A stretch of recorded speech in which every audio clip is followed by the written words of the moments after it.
Now, once in college, many students set their sights on a graduate degree, and thanks to a $3.5 million grant, Oklahoma State University is specifically targeting Native American scholars to consider a career in medicine.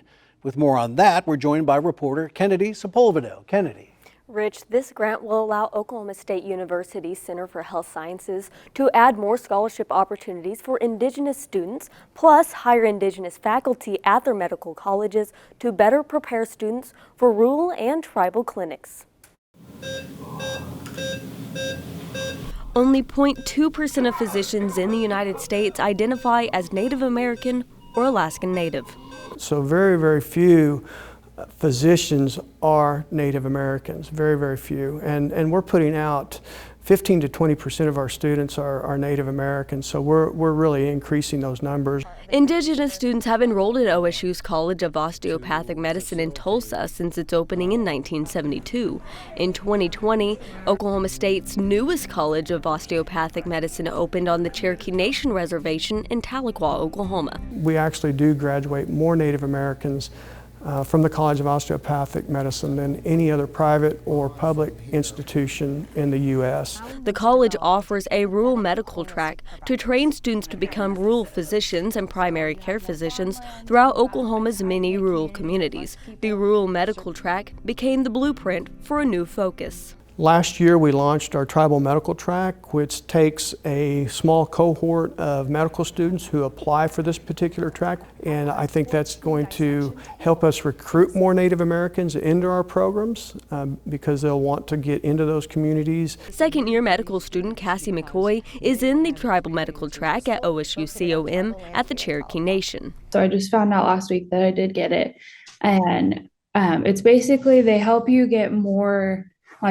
be able to work at those tribal sites, because there's a lot more planning that goes into that because there aren't as many and those contracts have to be set up in place. And so you get to kind of tailor your schedule to be able to rotate at those sites. McCoy is a proud member of the Peoria tribe in Miami, Oklahoma. She's looking forward to working at one of the newest rotation sites added to the program that will put her in the health system used by her tribe. I noticed that they didn't have any rotation sites in that area, and so this year they've added the Northeastern Tribal Health System into one of the rotation sites, so that's where I plan on doing my rotation and then hopefully maybe working there one day. McCoy's interest in medicine began when she was 5 years old when a group of doctors saved her father's life after congestive heart failure.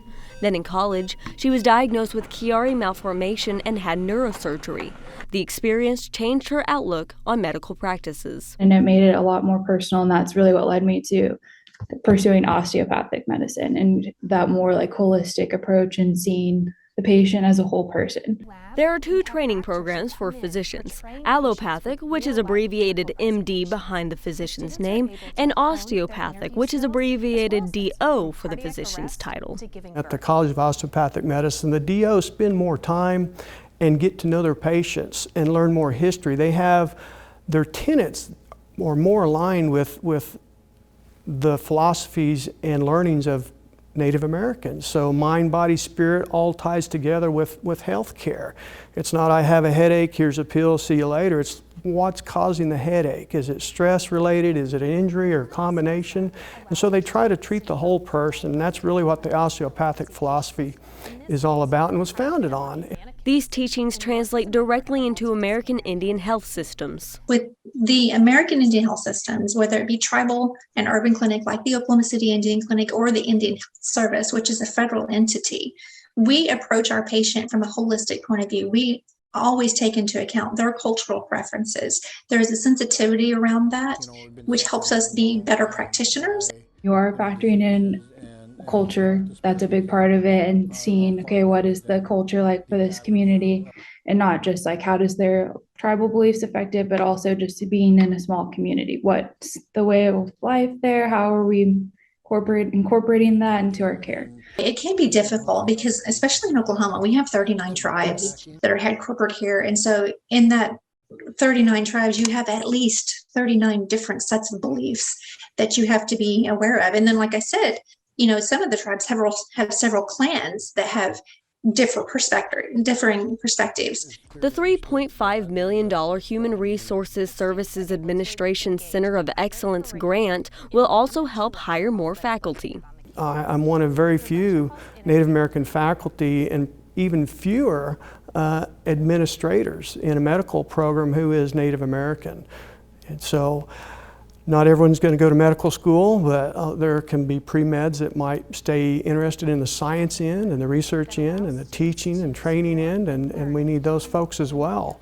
We have a physician who is one of our faculty members, and her name's Dr. Johnson, and she will, she's fluent in Cherokee. She was very proud of her culture. And seeing people like that, it encourages more medical student or more Indigenous people to go into medicine. And I think it just creates a cycle of seeing these leaders and following suit. OSU Center for Health Sciences, in partnership with OU Stevenson Cancer Center at the OU Health Sciences Center, received a $2 million grant from the U.S. National Cancer Institute that aims to increase representation of Indigenous students in biomedical and cancer research.